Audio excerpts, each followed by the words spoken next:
मोर्चा कशाबद्दल आहे आणि काय मागणी आहे? आज हिंगोली येथील जिल्हाधिकारी कार्यालयासमोर आदिवासी विद्यार्थी संघटना आणि आदिवासी युवक कल्याण संघाच्या वतीनं आम्ही इथं मोर्चाचं आयोजन केलेलं आहे आणि यामध्ये सर्व मुलं हे ग्रॅज्युएट झालेले आहेत। आज खरं म्हणलं तर आदिवासी समाजाला रिझर्वेशन आहे, परंतु पाहिजे तसा त्यांचा फायदा होत नाही। मागच्या 3 महिन्याच्या पूर्वी सुद्धा आम्ही एक फार मोठा मोर्चा इथं आदिवासी समाजाचा काढला होता आणि त्यामध्ये आम्ही जी मुख्यत्वे मागणी हीच होती की आमचे जे जवळपास 50,000 पद जे आणखी रिक्त आहेत ते भरले पाहिजे आणि 12,500 हे पद हे सध्या अधिसंख्येने रिक्त झालेले पद आहेत। ते तर सरकार आजही भरू शकते, परंतु मागच्या 1.5 वर्षापासून 2 वर्षापासून त्याच्या दिरंगाई चालू आहे। आजपर्यंत ते पद भरले नाहीत आणि म्हणून कुठेतरी विद्यार्थ्यांमध्ये रोष निर्माण होत आहे। कारण विद्यार्थी शेवटी अभ्यास करून किती दिवस अभ्यास करणार आहे।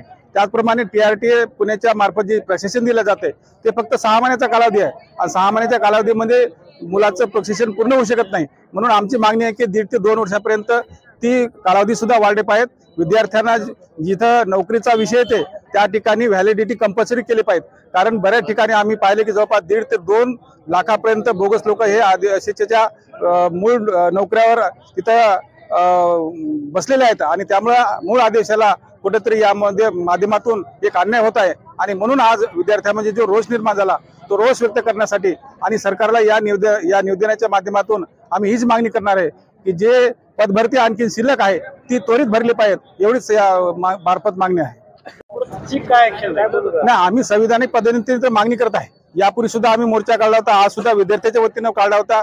याच्यानंतर याच्यापेक्षा आम्ही तीव्र आंदोलन करू आणि हे फक्त हिंगोलीपुरतं राहणार नाही तर पूर्ण महाराष्ट्रामध्ये हे आंदोलन करण्याचं आमचं चालू आहे।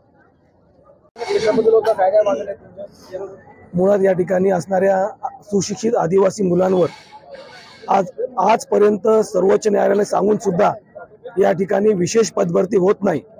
हा गंभीर अशा प्रकारे आदिवासी मुलांना चांगल्या MA BEd झालेल्या मुलांना ऊस तोडीला जावं लागते, वीट भट्टीच्या कामाला जावं लागते। याला कोण जिम्मेदार आहे? या ठिकाणी सर्वात मोठं शासन जाणीवपूर्वक आदिवासी मुलांची पदभरती घेत नाही आणि या आदिवासी सुशिक्षित मुलांना आज ऊस तोडीला वीट भट्टीच्या कामाला जावं लागते। आज तरी शासनानं डोळे उघडून या आदिवासीवर होणारा अन्याय थांबवावा अशी या मोर्चाच्या माध्यमातून आम्ही या शासनाला विनंती करतो। हे खोटे जातीचे प्रमाणपत्र काढणाऱ्याला तुम्ही फक्त दयेचा अर्ज तुम्ही स्वीकारता आणि खरे आदिवासी मुलांना या ठिकाणी वीट भट्टीला कामावता। हा कुठल्या प्रकारचा या ठिकाणी न्याय आहे?